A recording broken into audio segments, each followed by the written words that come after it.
Hi friends, ಎಲ್ಲರಿಗೂ ನಮಸ್ಕಾರ. ಎಲ್ಲರೂ ಹೇಗಿದ್ದೀರಾ? ಎಲ್ಲರೂ ಚೆನ್ನಾಗಿದ್ದೀರಾ ಅಂತ ಭಾವಿಸ್ತಾ ಇದೊಂದು ಕತೆ ಹೇಳ್ತಾ ಇದ್ದೀನಿ. ಒಂದು ಊರಿನಲ್ಲಿ ಒಂದು ಹುಡುಗ ಇರ್ತಾನೆ. ತುಂಬ ಬಡವ ಇರ್ತಾನೆ. ಅವನಿಗೆ ತುಂಬ ಚಿತ್ರಕಲೆ ಅಂದರೆ ತುಂಬ ಇಷ್ಟ, ತುಂಬ ಪ್ರೀತಿ ಇರುತ್ತೆ. ಅವ್ರ ಮನೇಲಿ ತುಂಬ ಬಡತನ ಇರುತ್ತೆ. ಅವನು ಆದ ಕಾರಣದಿಂದ ಅವನು ಏನು ಮಾಡ್ತಿರ್ತಾನೆ, ಹಳೆಯದು ಒಂದು ಕುಚ್ಚ ಹಿಡ್ಕೊಂಡು ಬೀದಿಗಳಲ್ಲೆಲ್ಲ ಚಿತ್ರ ಬಿಡಿಸ್ತಾ ಇರ್ತಾನೆ.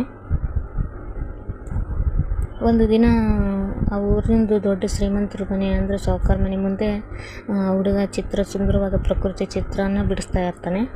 ಆಗ ಅಲ್ಲಿಗೆ ಆ ಹುಡುಗ ಅವರು ಸಾಹುಕಾರ ಮಗ ಬಂದು ಒಂಥರ ಅಂದರೆ ಭಿಕ್ಷಕ್ಕಾಗಿ ಅಂದರೆ ಒಂಥರ ಅವಮಾನಿಸಿ ಮಾತಾಡ್ತಾನೆ.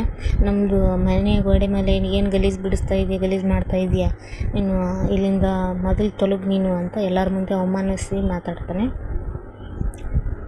ಮಾತಾಡಿದ್ಮೇಲೆ ಆ ಹುಡುಗನಿಗೆ ಆ ಕ್ಷಣದಲ್ಲಿ ತುಂಬ ಕೋಪ ಬರುತ್ತೆ. ಆದರೆ ಅವನು ಅದಕ್ಕೆ ಪ್ರತಿಯಾಗಿ ಆ ಸಾಹುಕಾರ ಮಗನಿಗೆ ಬೈಬೋದಾಗಿತ್ತು, ಇಲ್ಲಾಂದರೆ ಕಲ್ಲು ಎಸಿಬೋದಾಗಿತ್ತು. ಆದರೆ ಹಾಗೆ ಅವನು ಆ ಥರ ಮಾಡಲ್ಲ.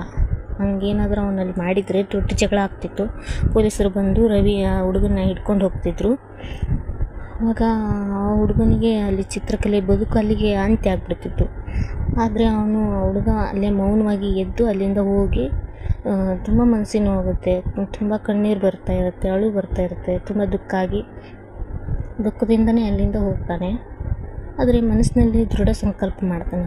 ಸಂಕಲ್ಪ ಇರುತ್ತೆ ಅವನಿಗೆ, ನಾನು ಈ ಒಂದು ಕುಚ್ಚದಿಂದ ನಂದು ಈ ಕುಚ್ಚಕ್ಕೆ ತುಂಬ ಶಕ್ತಿ ಇದೆ, ಅದನ್ನು ನಾನು ಇಡೀ ಜಗತ್ತಿಗೆ ತೋರಿಸ್ತೀನಿ ಅಂತ ತಾನೇ ಅಂದ್ಕೊಂಡು ಹಗಲು ರಾತ್ರಿಯಿಂದ ತುಂಬ ಕಷ್ಟಪಟ್ಟು ಕೆಲಸ ಮಾಡಿ ಹಣ ಉಳಿಸಿ ದೊಡ್ಡ ನಗರಕ್ಕೆ ಹೋಗಿ ಅಲ್ಲಿ ಚಿತ್ರಕಲೆ ಅಭ್ಯಾಸ ಮಾಡ್ತಾನೆ. ಹಸಿವೆಂದೇ ನಿದ್ದೆ ಇರಲಾರ್ದೆ ತುಂಬ ಕಷ್ಟಪಟ್ಟು ತನ್ನ ಕುಚ್ಚವನ್ನು ಬಿಡಲಾರ್ದೆ 5 ವರ್ಷಗಳ ನಂತರ ಮತ್ತೆ ಅದೇ ಹಳ್ಳಿಗೆ ಒಂದು ದೊಡ್ಡ ಸಮಾರಂಭ ನಡೀತಾ ಇರ್ತದೆ. ಆವತ್ತಿನ ದಿನ ರಾಜ್ಯದ ಅತ್ಯುತ್ತಮ ಚಿತ್ರಕಲೆ ಪ್ರಶಸ್ತಿ ವಿಜೇತರನ್ನು ಸನ್ಮಾನ ಮಾಡಲಾಗುತ್ತಿತ್ತು. ಆ ವೇದಿಕೆಯ ಮೇಲೆ ನಿಂತಿದ್ದು ಅದೇ ಹುಡುಗನೇ. ಸನ್ಮಾನ ಮಾಡಲು ಬಂದಿರೋ ಯಾರು ಗೊತ್ತಾ? ಅವ್ರು ಸಾಹುಕಾರ ಮಗ ಬಂದಿರ್ತಾರೆ. ಆ ಹುಡುಗನ ನಾವು ಗುರುತಿಸ್ತಾನೆ. ಹುಡುಗನ ಗುರುತಿಸಿ ಸಾಹುಕಾರ ಮಗ ತಲೆ ತಗ್ಗಿಸ್ಬೇಕಾಗುತ್ತೆ. ಅವಮಾನಿಸಿದ್ದನ ಅದೇ ವ್ಯಕ್ತಿಗೆ, ಅದೇ ಹುಡುಗನಿಗೆ ಗೌರವದಿಂದ ಇವತ್ತು ಪ್ರಶಸ್ತಿ ಕೊಟ್ಟು ಕೈ ಕುಲುಕಬೇಕಾಗತ್ತೆ. ಅದಕ್ಕೆ ಹೇಳೋದು ಫ್ರೆಂಡ್ಸ್, ನಾವು ಯಾರು ಅವಮಾನ ಮಾಡಿರ್ತಾರಲ್ಲ, ಅವಮಾನ ಮಾಡಿದ್ಮೇಲೆ ರಿಯಾಕ್ಷನ್ ಕೊಡಬಾರ್ದು, ಪ್ರತ್ಯುತ್ತರ ಕೊಡಬಾರ್ದು.